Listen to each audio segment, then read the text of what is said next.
The needle stopped. Sarah had been sewing for so long that the stillness of her own hand startled her, the way sudden silence startles a person who has grown too accustomed to noise. She looked down at the manteau spread across her workbench, at the folds of deep ceremonial midnight blue that the royal ateliers had assigned to her 3 weeks prior, and she felt something she could not name pressing against the inside of her chest. Not pride, exactly. Not anxiety, though there was always anxiety, when the work was for the king. Something older than both. Something that moved through her fingers before her mind gave it permission, the way breathing moves, the way a heartbeat insists on continuing without being asked. The sigil was almost finished. She had been sewing it since before dawn, since the candles were still the only light in the long workroom, and the other seamstresses had not yet arrived to fill the space with their murmured conversations and the rhythmic percussion of their work. The pattern was complex, interlocking lines that spiraled inward and then outward again. Geometric, but somehow alive. A breathing thing made of silk thread, in a color so dark it was nearly invisible against the black furrow of the manteau's inner lining. Her grandmother had called it the prayer. She had never called it anything else. "You do not name sacred things, Seraphine," her grandmother used to say, pressing Sarah's small child hands against the old embroidery sampler that still hung above. The fireplace in the house where Sarah had grown up. You learn them the way you learn your own heartbeat. You do not name them, you carry them. She had carried it. Into every piece she ever made, from the first rough practice cloth when she was 6 years old, to the formal court vestments she now produced for lords and ladies who would never learn her name. She sewed the pattern the way other women said their prayers, quietly, privately, with a devotion she could not fully explain even to herself. It was simply part of what she made. It was simply part of what she was. The manteau before her was the most significant commission she had ever received. The ceremony of covenant renewal happened once every 25 years, and the garment worn by the Alpha King during the ritual was not merely formal dress. It was, according to every text she had been permitted to consult in the atelier's small reference library, a living document. The materials mattered. The construction mattered. The TEI. Intention of the maker mattered, or so the older seamstresses said, though they said it in the way people say things they believe without being certain they are permitted to believe them. Sarah had been selected because her stitchwork was the finest in Valdenmore's royal ateliers, possibly the finest in the kingdom, a fact that the head seamstress Madame Corval acknowledged with the particular reluctance of a woman who found it inconvenient that the best work came from the girl with no family. Name worth mentioning. She set the needle down and pressed her fingertips lightly against the completed sigil. The silk thread was warm. Warmer than it should have been. Warmer than the room. Warmer than her own hands that had been working through the pre-dawn chill. She told herself it was the friction of the work, the accumulated heat of hours of close attention. She told herself this, the way she told herself many things she was not entirely sure she believed. The door to the workroom opened, and Madame Corval entered, her posture as architectural as always, her silver hair pinned with the rigid precision of a woman who had decided long ago that softness was a luxury she could not afford. She crossed the room without greeting Sarah, which was not unusual, and stopped beside the workbench to examine the manteau, with the expression of a person who is looking for something to criticize, and finding the search more difficult than anticipated. "The outer embroidery is acceptable, Madame," Corval said finally. She touched the collar with 2 fingers, turning it slightly. "The lining detail is excessive. No one will see the interior of a ceremonial manteau, Seraphine. The king will not be turning himself inside out for the court's inspection. The interior is part of the garment," Sarah said. She kept her voice even. She had years of practice keeping her voice even. "The intention of the maker matters. That is what the reference texts say." Madame Corval looked at her with the particular expression she reserved for moments when Sarah said something that was technically correct, and therefore impossible to argue with and therefore annoying. "The ceremony is in 4 days. Have it finished by tomorrow morning." She turned and left, and the room was quiet again, and Sarah looked back down at the sigil in the lining and felt that wordless pressure in her chest again. insistent and nameless, like something that had been waiting a very long time to be recognized. She did not know then what it was waiting for. She would know soon enough. If you are enjoying this story, do not forget to leave a like and subscribe to the channel for more emotional stories like this one. The court of Valdenmoor, on the morning of the covenant renewal ceremony, was a thing of orchestrated spectacle. Sarah had seen formal court occasions before, had in fact dressed many of the participants in those occasions, had spent years standing in the peripheral spaces of grandeur while the people she clothed moved through the center of it. She knew the geometry of these events, the way hierarchy arranged itself in space, the way power positioned itself so that everyone in the room understood, without being told who mattered and who did not. She knew it the way servants know things, intimately and without illusion. She stood now in the left antechamber of the great ceremonial hall, the mantle folded over her arm, waiting for the signal from the king's chamberlain that would allow her to enter the dressing room and perform the final fitting.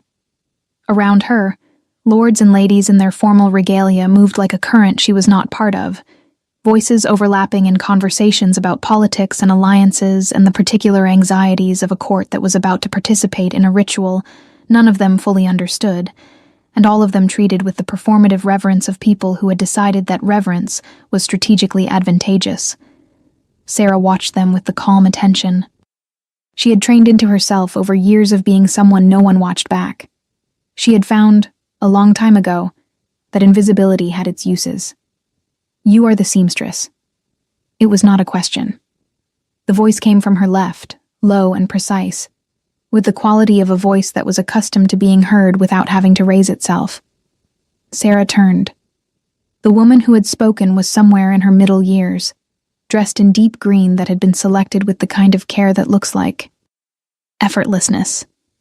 She was beautiful in the way of someone who had worked at beauty long enough that it had become structural, built into the way she held herself, the angle of her head, the particular steadiness of her dark eyes.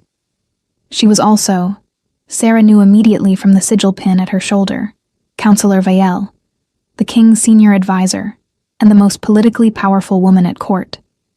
The kind of woman about whom other women spoke in careful voices. "I am," Sarah said. Councillor Vael's gaze moved to the manteau on Sarah's arm with an assessment so practiced it was nearly invisible. "The ceremonial garment is typically prepared by a senior member of the atelier. Madame Corval has filled that role for the last 2 renewals. Madame Corval assigned this commission to me," Sarah said. Which was true, though the assignment had been more complicated than that, had involved Madame Corval's arthritis making fine work difficult, and her pride making acknowledgement of that fact impossible. So, the solution had been to assign the work to Sarah, while retaining nominal oversight. Sarah had no interest in explaining any of this. "Interesting," Councillor Vael said, in the way that people say interesting when they mean something else entirely. Her eyes moved back to Sarah's face with the quality of someone filing information away. "I hope the work is adequate to the occasion. The covenant renewal is not a ceremony that forgives inadequacy." She moved away then, absorbed back into the current of the court, and Sarah stood very still for a moment with the manteau on her arm, and the distinct feeling that she had just been evaluated, and the results of that evaluation were not yet known. The chamberlain appeared at her elbow 12 minutes later. "His Majesty will receive the garment now." The dressing room adjoining the ceremonial hall was smaller than she had expected, and quieter, the thick walls absorbing the sound of the court outside, until only a low murmur remained, like a tide heard from the wrong side of a wall. There were 2 of the king's personal attendants present, both men who acknowledged Sarah's entrance with the impersonal efficiency of people accustomed to managing the practical requirements of royalty. And there was the king. Sarah had seen King Kaelin before, in the way that people who work at court see the king, at a distance, in formal contexts, the figure of authority around which everything else organized itself. She had not been in the same room with him before. She discovered now that there was a difference, a significant difference, between seeing someone from across a crowded hall and standing 8 feet away from them in a quiet room. He was taller than she had realized, with the contained physicality of someone in whom power was structural rather than displayed, the kind of presence that did not need to announce itself because the room adjusted to it automatically. His face was composed in the careful neutrality of a person who had learned to manage what his expression communicated, but his eyes, dark and direct, moved to her with an attention that felt unexpectedly complete, as if he were actually seeing her, as if he had decided, in the moment she entered, that she was worth seeing. She reminded herself that this was the king, that kings looked at people who brought them things, that this was simply the ordinary attention of someone receiving a significant ceremonial object, and she moved forward with the manto and performed the professional ritual of a final fitting with the trained composure she had built over years of dressing people who mattered more than she did. She unfolded the manto and held it for him to settle his arms into the sleeves. He did so. His attendants stepped forward to adjust the drape at the shoulders, and Sarah moved around him to check the fall of the fabric, the alignment of the outer embroidery at the collar, the way the deep blue settled against the formal black of his other garments. Everything was correct. The work was, as it always was, precise. She was making the final check of the left shoulder seam when he went still. Not the ordinary stillness of someone submitting to the small adjustments of a fitting, a different kind of stillness, the kind that happens when something internal stops.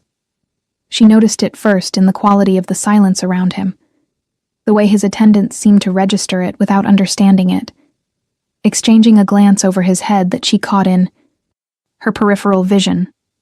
"What is in the lining?" he said.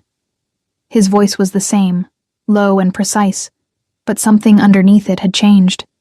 Some frequency she felt more than heard, a resonance that moved through the air between them like a sound below the threshold of ordinary hearing. Sarah paused. "Embroidery, Your Majesty. A traditional pattern. It is positioned in the interior lining and will not be visible during the ceremony." "Show me." She hesitated only a fraction of a second before reaching to fold back the lower edge of the manto, exposing the interior. The sigil was there in its dark thread against the dark lining, almost invisible unless you knew to look, unless the light caught it at the right angle. She held the fabric so that the light from the high windows crossed it, and the pattern emerged the way things emerge when seen correctly, all at once, inevitable. The king looked at it for a long time, long enough that his attendants shifted slightly with the discomfort of people who did not understand what they were witnessing and therefore could not determine whether to be concerned. Long enough that Sarah's arm, holding the folded fabric, began to ache. Long enough that she had time to understand, with a clarity that arrived before she had words for it, that something had changed in the room in a way that was not going to be changeable back. "Where did you learn this pattern?" he said. It was not a question this time either. It was something more careful than a question. "My grandmother taught me," Sarah said. "She called it the prayer." Kaylin turned from the folded fabric and looked at her directly, and she felt that look the way she felt the warmth of the embroidery thread under her fingers, as something physical and inexplicable, as something that preceded understanding. "What was your grandmother's name?" he said. Sarah told him. She watched his face as she did, watched something move through the careful neutrality of his expression like a current moving under still water, and she did not know what it meant, but she understood that it meant something, that she was standing in the middle of a significance she could not yet see the shape of. "The ceremony will be delayed," he said to his attendants, and his voice had returned to its full authority, the voice of a man accustomed to decisions landing with the weight of law. He looked at Sarah again. "You will remain." The attendants left. The door closed, and Sarah stood alone in the quiet room with the king of Valdenmoor and the manto she had made, and the sigil she had sewn without knowing what it was, and felt the ground beneath her understanding shift in ways she did not yet have language for. The delay of the covenant renewal ceremony sent a vibration through the court that was almost physical, a collective tension that moved from person to person in looks and whispered words and the particular stillness of people who are trying to appear unconcerned while being very concerned indeed. Counselor Vile felt it move through her with the precision of someone who had spent 20 years learning to read rooms, and she felt something else alongside it, sharper and more personal. The cold intelligence of a threat, not yet fully visible. She had planned this ceremony with the patience of someone who understood that power is not taken in single decisive moments, but accumulated over time, positioned and repositioned, until the taking is merely the last step of a very long walk. Her position at Kaelin's right hand was secure, yes, but positions of power are never truly secure, only maintained, only defended, only renewed. The covenant renewal was meant to be a renewal of her position as much as of the ancient pact. She had arranged everything with care. Who stood where? Who was seen speaking with whom? Which symbolic gestures would be performed in whose presence? And now the ceremony had stopped for a seamstress. She did not know yet what the seamstress represented, but she had been at court long enough to know that when a king stops a ceremony to speak privately with an invisible person, the invisible person has just become very visible indeed, and everything that had been arranged around her invisibility needed to be rearranged very quickly. Sarah, in the dressing room with the king, knew nothing of what was happening in the hall outside. She was focused entirely on what Kaelin was saying, or rather on the way he was saying it, with a carefulness that she recognized as the caution of a person who understands that words, once spoken, cannot be retrieved. "The pattern you have sewn in this garment," he said, "is called the founding sigil.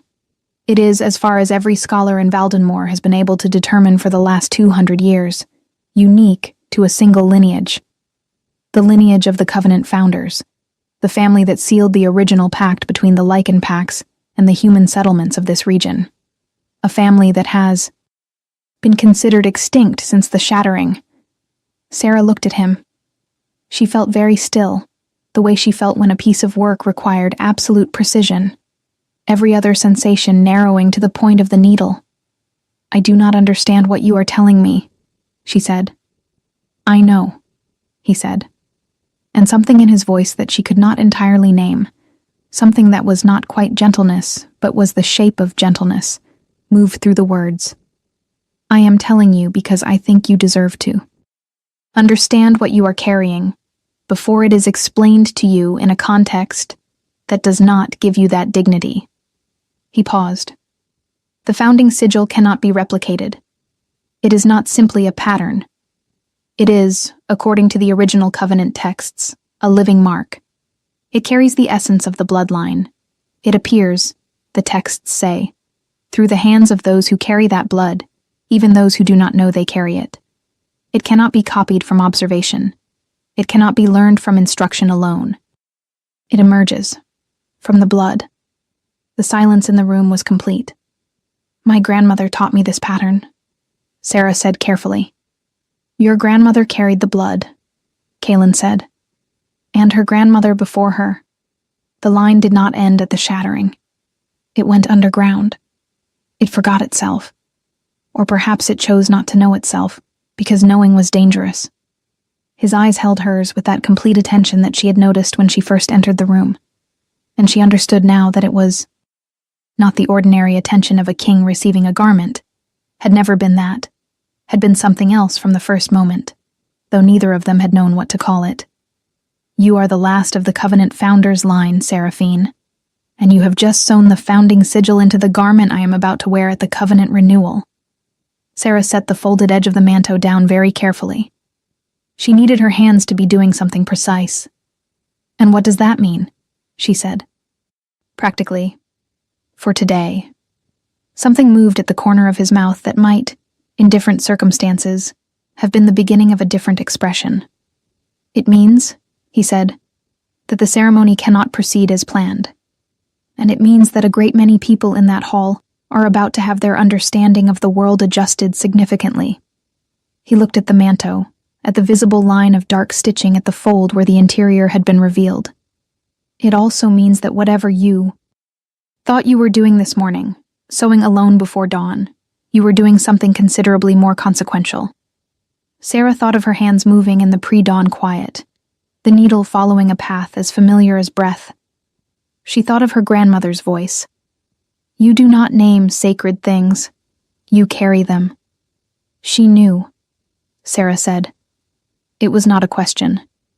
"She knew," Kaelin confirmed, and his voice was gentle, the way the truth can be gentle when the person delivering it understands that gentleness is not the same as softness.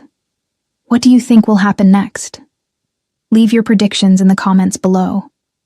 The return to the ceremonial hall was the longest walk Sarah had ever taken. She was aware of it in her body as a physical thing. The distance between the dressing room door and the center of the great hall, the way it seemed to expand as she walked it, the way the eyes of the assembled court landed on her like weight, like pressure, like the accumulated force of every moment. She had ever spent being invisible, now reversed into its opposite. She walked 2 paces behind Kaelin, which was the position his chamberlain had indicated she should take, and she held herself with the posture her grandmother had insisted on, back straight, chin level, eyes forward, as if you have every right to be exactly where you are, Seraphine, because you do. The court was silent in that particular way that rooms full of people become silent when something has happened that they do not yet understand but recognize as significant. Councillor Vielle stood at the front of the assembly, her expression composed with the perfect control of someone working very hard not to show what they are feeling, and her eyes moved from the king to Sarah, and back with a calculation that never stopped, that Sarah could see even from a distance, a mind always already in the next moment, always already rearranging the pieces. Kaelin stopped in the center of the hall, where the ceremonial circle was drawn on, the stone floor in silver dust, and turned to face the assembly. Sarah stopped 2 paces behind him. She was aware of the manteau he wore, the weight of her own stitches, the sigil sewn into the lining that no one else could see, and she felt it the way she felt it when she had pressed her fingers against the finished work in the early morning. Warm, warmer than it should have been. "The covenant renewal will proceed," Kaelin said, and his voice carried without effort through the great hall, the way voices carry in spaces built to receive them. However, the proceeding will be modified. The traditional ceremony requires the presence of representatives from both founding lines. For 200 years, this court has conducted the renewal with only the lichen line represented, because it was believed that the human founding line was lost. He paused. Not for effect, Sarah thought, but because some things require a pause. It has been found. The silence in the hall changed texture. Sarah felt it as a physical shift, the air becoming something denser, more charged. "The descendant of the Covenant founders stands in this hall," Kaelin said. "She has been working in this palace for 3 years. She made the garment I am wearing. She has been carrying the founding sigil in her hands without knowing its name."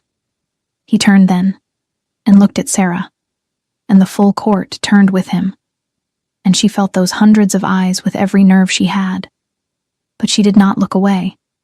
Her grandmother had told her, very specifically, not to look away. Her name is Seraphine, and she is the reason the covenant can be properly renewed today for the first time in 2 centuries.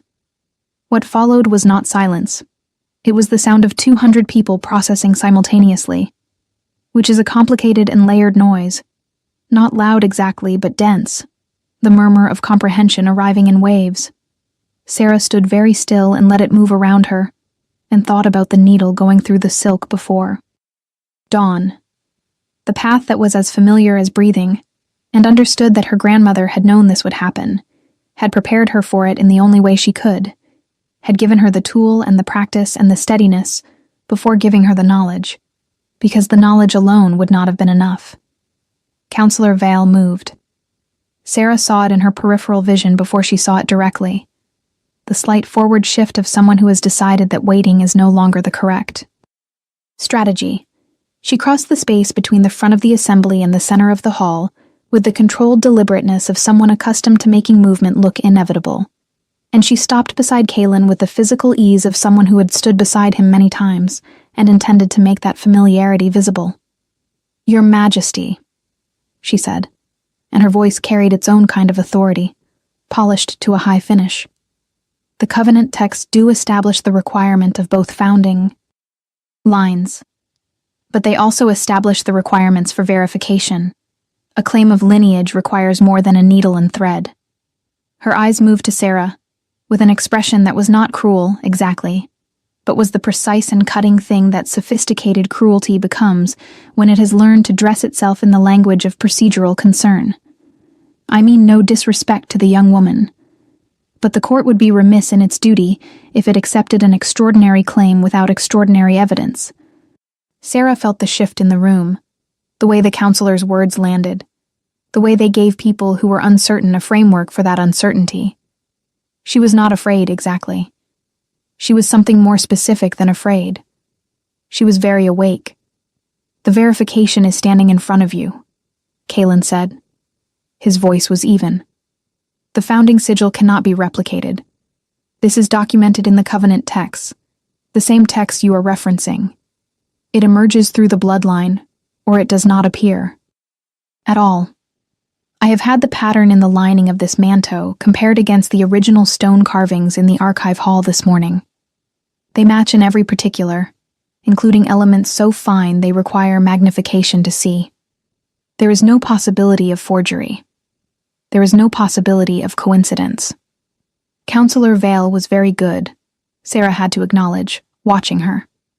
She absorbed this information without any visible fracture, her composure holding like well-constructed architecture, absorbing a load it had been built to handle. "Then perhaps the young woman herself would speak," she said, and turned to Sarah with an expression of such careful courtesy that it would have been almost impossible to read the challenge beneath it, if you were not, as Sarah was, very practiced at reading the things people do not say. "Tell us, Seraphine, what do you know of your lineage, your family's history, the origins of the pattern you sew?" Every eye in the hall, every breath held or released. With deliberate calm, Sarah felt the weight of it and felt something else. Something she had been feeling since Kalen had first said, "You are the last of the Covenant Founders line." A warmth moving upward through her chest that was related to, but not identical to the warmth she had felt in the thread that morning. Something opening. Something that had been waiting the way seeds wait, with a patience that is not patience but simply the nature of things that grow slowly. "I know," Sarah said. "And her voice was steady, clear, carrying through the hall in a way she had not entirely anticipated, as if the space were receiving it differently than it had ever received her voice before. "That my grandmother gave me a pattern she called the prayer, and told me to carry it in everything I made. I know that I have sewn it into hundreds of pieces of work over 15 years, and that every time I sew it, it feels like remembering something I was never formally taught. I know that my grandmother came to this region during the period your histories call the Shattering, with nothing but her craft and her children and whatever she carried in her hands." She paused. Not for effect, because some things require a pause. "I did not know, until today, what I was carrying, but I carried it correctly, and it arrived where it was meant to arrive." The warmth in her chest was stronger now. She understood, in a way she could not have articulated but felt with complete certainty, that this was not simply emotion, not only the feeling of a person in an overwhelming situation. It was something biological, something inherited, something that had always been in her blood, in the lineage her grandmother had protected by making it small enough to be invisible. And that was now, in this hall, in front of these people, recognizing itself. Counselor Vale looked at her for a long moment with those dark, assessing eyes, and Sarah looked back, and something passed between them in that look that was not yet resolution, but was the beginning of understanding what the terms of resolution would be. Vial was not simple. She was not a villain in the flat sense. She was a woman who had spent decades building a position she believed served the kingdom, who saw that position threatened, who was intelligent enough to know when a fight could be won and when it needed to be reconsidered. What she was calculating now, behind those composed eyes, Sarah could not entirely read. But she could see the calculation happening. And she could see, faintly, like something beginning to surface through deep water, the possibility that it was moving in a direction other than opposition. "The procedure for verification," Counselor Vale said, and her voice had shifted by a fraction of a degree toward something that was not quite acknowledgement, but was, perhaps, the beginning of it, "is contained in the 4th scroll of the Covenant Archive. I will have it retrieved." She looked at Kaelin. "With your permission." "You have it," Kaelin said, and Vile withdrew, not retreating, not defeated, moving with the dignity of someone who has chosen to adjust her position rather than be forced from it, which is, Sarah thought, an important distinction. People like Vale did not lose. They recalculated. The Chamberlain organized the proceedings with the practiced efficiency of a man who had dealt with ceremonial disruptions before and understood that the key was to make disorder look like a slightly different kind of order. The assembly was directed to the outer hall while the verification scroll was retrieved. Kaelin remained in the ceremonial hall with Sarah, and the attendants withdrew to a respectful distance that was still technically present, because kings are never truly alone in public spaces. He came to stand beside her, not in front of her, not at the formal distance appropriate to a king addressing a subject. Beside her, close enough that she was aware of him as a physical presence, close enough to catch the particular warmth of someone standing within the radius of their own contained energy. "You did well," he said quietly, "for her alone." "I told the truth," Sarah said. "That is not the same as doing well. Truth is not an achievement." "In a court," he said. "It sometimes is." He was looking at the silver circle on the floor, at the ceremonial geometry drawn there, and she looked at the same thing, and they stood for a moment in the shared quiet that exists between people who have just been through something significant together and have not yet sorted out what it means for what comes next. "I am sorry," he said, "for the abruptness of it.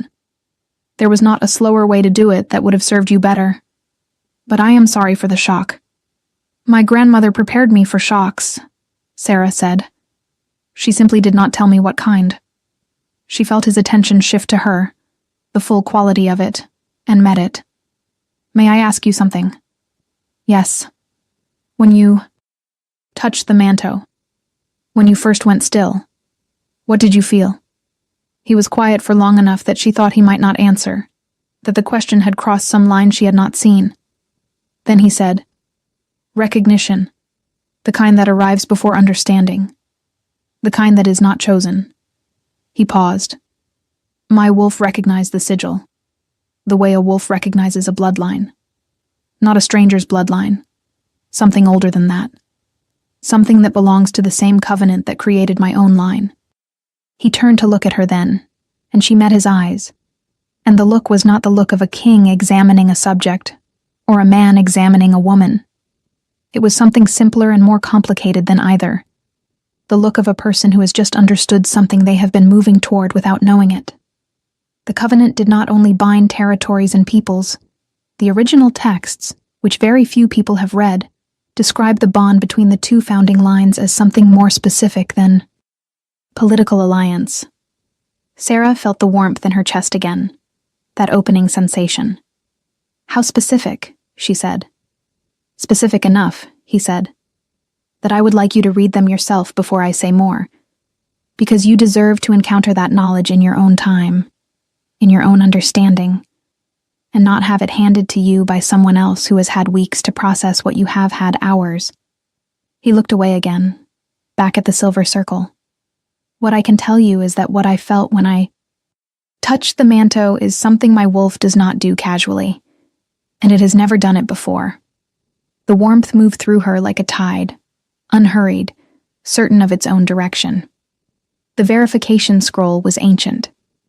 Sarah could see, when it was unrolled on the table, the Chamberlain's staff had arranged in the ceremonial hall, that the vellum had the particular color of things that have absorbed centuries, a deep amber that was not the absence of white, but the presence of time. The writing was in the old formal script, which the court scholar translated with the careful precision of a man who was very aware of the significance of getting each word correct. The verification process, as described in the scroll, was not what Counselor Vale had perhaps hoped it would be, meaning it was not a complex bureaucratic procedure with multiple points of failure. It was, in the way of the oldest traditions, elegantly simple. The founding sigil, the scroll said, was not only a mark that the bloodline produced. It was a mark that the bloodline recognized. Specifically, it would respond when brought into contact with the Alpha Stone at the center of the covenant. The large flat rock of pale gray, embedded in the floor at the center of the ceremonial circle, in a way that nothing without true founding blood could replicate. The scholar looked up from the scroll at Sarah with the expression of a man who has just understood that history has arrived personally. The verification requires the descendant to place her hand on the Alpha Stone while wearing or touching the sigil, he said. If the blood is true, the stone activates. If the blood is not true, it does not. He looked at the stone, which had sat in the floor of the ceremonial hall for 300 years, looking like a slightly unusual piece of masonry. It has not activated in 200 years, since the last covenant renewal with both lines present. The court had been allowed back into the hall for the verification. Sarah was aware of them as a presence, a weight of attention and breath, and the low-frequency energy of collective anticipation. She was aware of Kaylin standing at the edge of the ceremonial circle.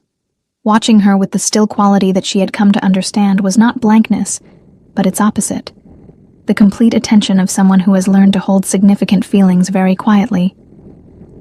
She was aware of Counselor Vielle, positioned precisely, watching with those dark, assessing eyes that had shifted in quality over the course of the morning, had moved from calculation against to something more complicated, something that was beginning to incorporate the possibility of calculation. Alongside, Sarah walked to the center of the circle. The silver dust of the ceremonial markings was undisturbed around the Alpha Stone, which was exactly what it had looked like in descriptions she had read. A flat, pale gray rock, knee-height, slightly irregular in shape, embedded in the floor with the stability of something that had been there so long it had become structural. There was nothing obviously remarkable about it. It looked like a stone. She was holding the edge of the manto's lining where she had folded it back earlier, the interior exposed, the sigil visible in its dark thread. She knelt beside the stone and placed her palm flat against its surface and pressed the folded lining against the back of her hand so that the embroidered sigil lay between her skin and the cold surface of the rock. For 3 full seconds, nothing happened, and then the stone began to glow. It was not a dramatic light, not a flash or a flare. It was the light of something remembering itself, warm and steady, rising from deep within the pale gray the way light rises in the east before the sun itself appears, the first announcement of something coming. The warmth moved from the stone through Sarah's palm and up her arm and into her chest, where it met the warmth that had been building there since morning, and the two things found each other the way rivers find the sea, with a certainty that had nothing to do with force and everything to do with direction. The sigil in the lining, between her hand and the stone, heated. Not painfully. The way the thread had been warm before dawn, but more intensely, more purposefully. The way something feels when it is doing exactly what it was made for. Sarah watched the light grow and felt it in her blood, and thought of her grandmother's hands guiding. Her small fingers along the pattern, the prayer, the thing without a name because you do not name sacred things, and understood that her grandmother had known this moment would come, had been preparing her for this moment all along, had given her steadiness before knowledge, because steadiness was what this moment required. The great hall was completely silent. Every person in it was watching the stone glow with the particular quality of attention that only arrives when something is happening, that no one alive has seen before. If you want to see how this story ends, make sure you are subscribed with notifications on. The light did not fade immediately. It held for a long time, steady and warm, and then subsided gradually, the way a fire subsides when the intention is to leave embers rather than darkness. Sarah remained kneeling for a moment after, her hand still on the stone, now cool again, but feeling somehow different under her palm. The way places feel after something significant has happened in them. Then Kaelin was beside her. She became aware of him through that particular quality she had come to associate with his proximity, the warmth and the complete attention. And she looked up and found him already extending his hand to help her rise, a gesture so natural that she accepted it before she had thought about accepting it, and stood with his hand still holding hers, and was aware that the entire court was watching this moment, and found that she did not, at this particular instant, care about that in the way she might have expected to care. The verification is complete, the scholar said, unnecessarily, into the profound quiet. The founding blood is confirmed. Both lines are present. The covenant renewal may proceed. The proceeding was, in the end, simpler than it might have been. The scroll outlined the roles of both founding line representatives, the Alpha King for the Lycan line, the founding descendant for the human line. Their parts were parallel, a set of words spoken in response to each other, a set of gestures performed in coordination, the physical and verbal enactment of the original promise. The court scholar walked Sarah through her portion twice in a low voice, while the assembly resettled itself, and she found that the words, though she had never seen them before, sat in her mouth with a familiarity she could not explain, the way the sigil sat in her hands, as if her blood already knew them and was simply now being given permission to speak. They stood across the Alpha Stone from each other, within the silver circle, and spoke the covenant words into the air of the great hall that had not heard them in 200 years. And Sarah felt with each word the warmth in her chest grow more defined, more certain, more like itself, until by the last exchange, she understood that what she was feeling was not simply the emotion of the moment, not simply the significance of what she was doing. It was the bloodline. It was the living inheritance her grandmother had carried and her grandmother before her, generations of women who had kept something alive through the years of forgetting, who had passed it forward in thread and pattern, and the instruction not to name what is sacred, only to carry it. She was carrying it now. She was carrying it into its fulfillment. When the last word was spoken, and the last gesture completed, the Alpha Stone glowed again, briefly, a pulse of light that moved outward through the silver dust of the ceremonial circle like a ripple through water, touching the edges of the hall, and then releasing, and the covenant renewal was complete, and the hall erupted into sound. The days that followed were not simple. Sarah had not expected them to be. The revelation of a founding bloodline after 2 centuries of believed extinction was not the kind of thing a court absorbed immediately, the kind of thing that settled overnight into new understanding and required no further adjustment. There were meetings with scholars who needed to document her lineage for the historical record, consultations with the Covenant archivists who required her account of what had been passed down, formal audiences with lords and ladies who had been dismissive of her 3 days ago and were now performing the elaborate social recalibration of people who have discovered that they were wrong about something important and are trying to manage that discovery with as much dignity as possible. Sarah found, to her own surprise, that she had more patience for these adjustments than she might have anticipated. She understood what it was to not know something, to carry something without understanding what you were carrying. She could extend a certain gentleness to people who were rearranging their understanding of the world, because she was also rearranging her own, and doing it in the full view of a court that watched her constantly now, with the hungry attention of people who find significance compelling. Counselor Vielle requested a private meeting on the 3rd day.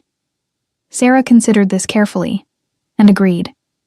They met in one of the smaller reception rooms, without attendants on either side, which had been Vielle's specific request, and which Sarah had accepted because she found she trusted her own ability to read the room more than she feared what might happen in it. Vielle arrived exactly on time, dressed with the same effortless precision as always, and they sat across a small table from each other with tea that neither of them drank, and Vielle looked at her for a moment, with those dark eyes that had, Sarah thought, finally stopped calculating and started simply observing. "I underestimated you," Vielle said, without preamble, without cushioning. Direct in the way of someone who has decided that directness is the correct strategy. I want to say that clearly. Not because I believe you require the acknowledgement, but because I think the honest statement serves us both better than the polite fiction that I was simply doing my procedural duty when I challenged the claim. Sarah looked at her steadily. You were also protecting something, she said. A position you built and believed in. That is not nothing. Viel's expression shifted slightly, the careful composure softening by a fraction. Not weakening, adjusting. You are more generous than I deserve. I am accurate, Sarah said. Generosity implies excess. I am telling you what I actually think. She paused. I do not want your position, counselor. I do not understand politics well enough to want power in the way that you wield it. What I know is thread and pattern and the architecture of things that need to hold together under pressure. That is what I know.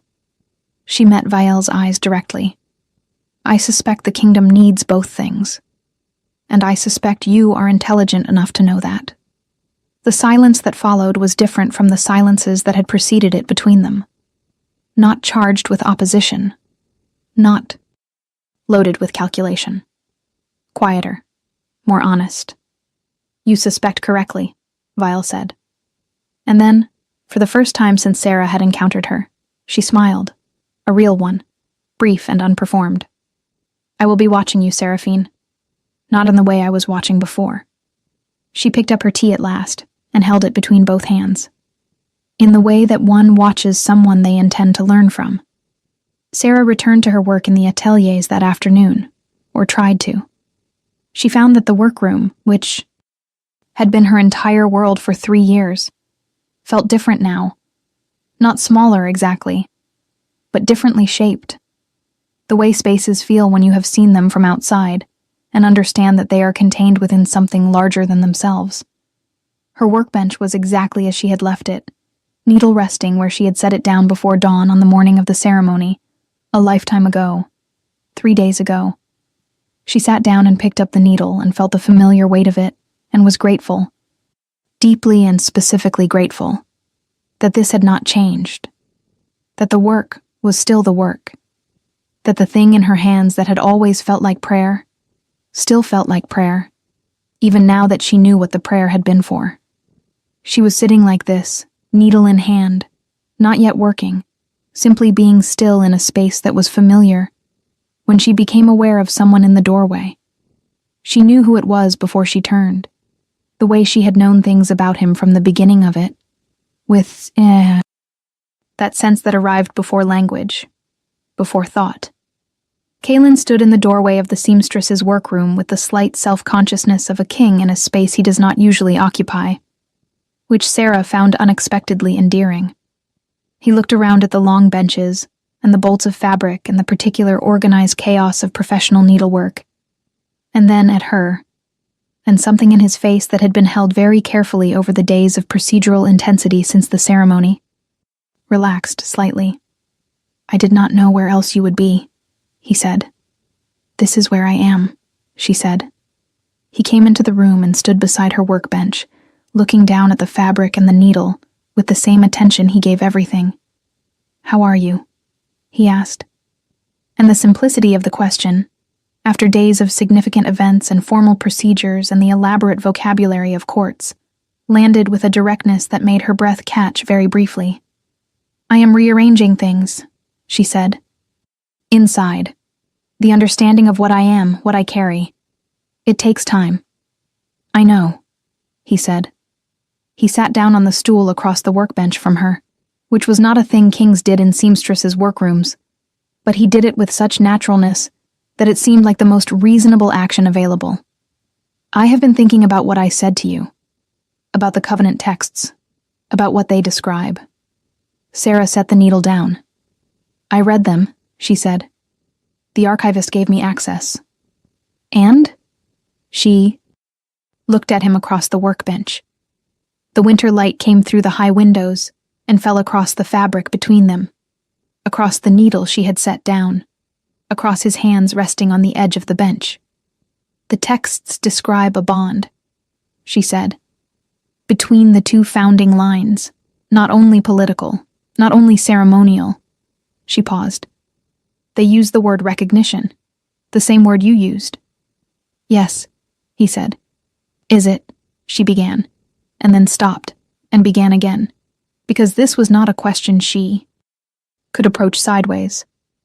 Is what you feel something the bond creates? Something that is happening to you because of bloodlines and covenant and the mechanism of old magic? Or is it something you would feel regardless? He was quiet for long enough that she counted her own heartbeats. 8. Then, I have been asking myself that question for 3 days. I think it is the wrong question. He looked up from the fabric and met her eyes. The bond recognized what was already there. That is what recognition means. The covenant did not create the feeling. It saw it. The way the stone saw your blood. The way your hands know the pattern before your mind gives them instructions. He paused. I have been in this court for 15 years. I have managed alliances and treaties, and the politics of a kingdom that never stops requiring management. I have made decisions based on what serves the realm. I have not, in 15 years, sat down on a stool in a workroom because I did not know where else to be. His voice was even, but underneath the evenness was something very simple and very true. You are where I want to be. That is not the bond speaking. That is me. The warmth in Sarah's chest was not surprising anymore. She had stopped being surprised by it.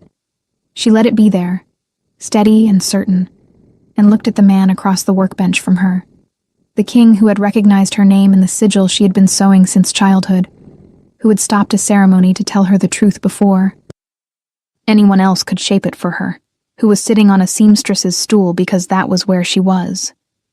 I need time, she said, to understand what I am, what I carry, what my life is now.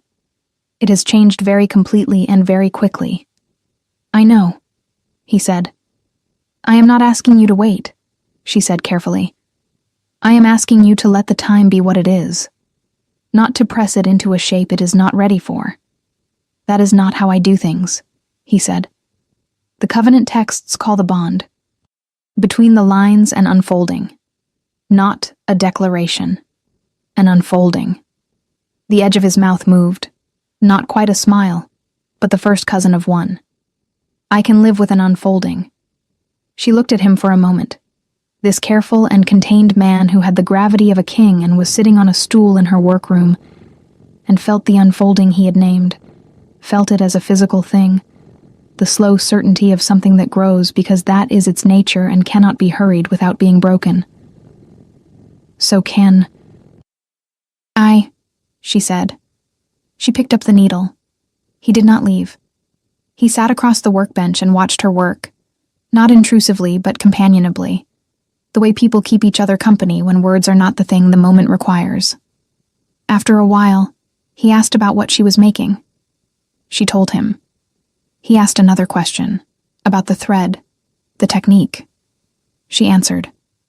The conversation moved the way rivers move, finding its own direction, not forced, simply going where it was inclined to go, and the afternoon light shifted across the fabric, and the needle moved, and the thing between them unfolded at exactly the pace that was right for it. This was not an ending. Sarah understood that clearly, the way she understood the structure of a piece before she had finished it, the sense of the whole that informed the making of each part. This was a middle, a significant and pivotal middle, but a middle nonetheless. There would be more adjustments and more procedures in the ongoing work of understanding what her new position in the world meant, and how to occupy it with the same integrity her grandmother had occupied her hidden, invisible life. There would be more conversations with Counselor Vielle, who was formidable and recalibrating, and Sarah suspected, would become something important to her understanding of the court, neither ally nor adversary in simple terms, but something more nuanced than either. There would be the ongoing and patient and profoundly real experience of learning to exist alongside a man whose wolf had recognized what his mind was still learning to name. But underneath all of it, in the way that foundations are underneath everything visible, was the certainty she had felt when the stone glowed, the warmth of her blood recognizing itself, the prayer her grandmother had given her finally knowing what it had been praying for. She had carried it correctly. It had arrived where it was meant to arrive. And the rest, all of it, the unfolding and the learning and the living of a life she had not anticipated, was not a thing to be afraid of. It was simply the next thing she would make with her hands. 3 months passed in the way that months pass when they contain significant amounts of living, quickly in retrospect, and slowly in the experience of them. Sarah moved from the shared dormitory where seamstresses of the lower ateliers lived into a set of rooms in the palace proper. Not grand rooms, not yet, but private ones with a window that caught the afternoon light and enough space for a proper work table that she assembled herself, to the polite bewilderment of the 2 palace servants who had been assigned to assist her and could not understand why she preferred to do it herself. She understood why. There are things you need to build with your own hands. There are shapes that need your direct intention in the making of them. She continued to work. This was not something anyone had told her to do or required of her. It was simply who she was. She worked now under a different designation, no longer as a journeyman seamstress of the royal ateliers, but as something that the court archivists had spent 3 weeks trying to find the correct historical precedent for, and had eventually settled on calling the Covenant Artisan, a title that Sarah found slightly more elaborate than necessary, but was willing to accept, because the work it referred to was genuinely her own. She was commissioned to create the ceremonial garments for the renewal verification process that would formalize the restoration of the founding bloodline in the historical record, and she worked on these with the same focused devotion she had brought to everything else, not because the task was ceremonially significant, though it was, but because the work itself required it. She also, gradually, and with the patience that the situation required, began to learn the things she had not known. The history of her lineage, retrieved from archives, and the memories of elderly scholars who had preserved knowledge that had seemed irrelevant and turned out to be critical. The nature of the covenant bond, which was not magic in the way that word was commonly used, not external and imposed, but something more akin to recognition, a deep structural affinity between bloodlines that had been woven together at the founding of the kingdom and retained that weaving across generations. The political geography of Valdenmoor, which was more complex than she had understood from the position of an atelier seamstress, and which Councillor Vielle, true to her word, had begun to teach her in their twice-weekly meetings, which had evolved from the careful negotiation of uncertain parties into something approaching the genuine exchange of 2 people who found each other's minds interesting. And Kaylin, who came to her workroom 3 evenings in the 7 of every week, not always at the same time, not formally, but reliably, the way things that have found their direction become reliable, who sat across the work table and asked about the embroidery she was working on, or told her about the council meeting that had frustrated him, or sometimes was simply present without requiring conversation, the companionable quiet of 2 people who have realized they are comfortable in each other's silence. He did not press her. She did not press herself. The unfolding unfolded. She understood the bond now, from the texts and from the experience of it. It was not the complete overwhelming thing of the stories she had occasionally read in her dormitory years, the sudden certainty and instant belonging of the romantic ideal. It was more interesting than that. It was the recognition of something true, and then the long, patient work of building around that recognition, of constructing the architecture of genuine knowledge, genuine trust, genuine intimacy. The blood knew. The rest of the person needed time to catch up, and the time was not a deficiency, but a gift. She had been given the knowledge before the feeling. She was letting the feeling grow into its own true shape. The formal ceremony of bloodline restoration, which the court archivists had determined was the appropriate procedure, and which Kaylin had insisted on keeping as simple as the court would permit, took place on the morning of the winter solstice. Sarah was dressed for the first time in garments made by someone else's hands, specifically by Madame Corval, who had offered the gesture with the particular grace of a woman who knew when a gesture was required and made it without being asked. The gown was deep blue, the same deep blue as the ceremonial manteau, and there was nothing superfluous about it. Madame Corval had excellent taste when she was not being defensive about it.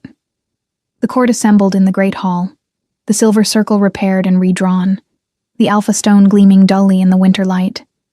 Sarah stood at the edge of the circle and felt the hall as she had felt it on the morning of the covenant renewal, the weight of collective attention, the particular charged quality of a room full of people who understand they are witnessing something that will be in the historical record. She felt it differently now, not as the weight of invisibility reversed into exposure, as something more straightforward, as her life, happening, in the presence of witnesses. Kaelin stood inside the circle, and there was something in his expression that she had not seen there in the 3 months of evenings at her work table. Something that had come forward now in this public setting that the privacy of those evenings had not required.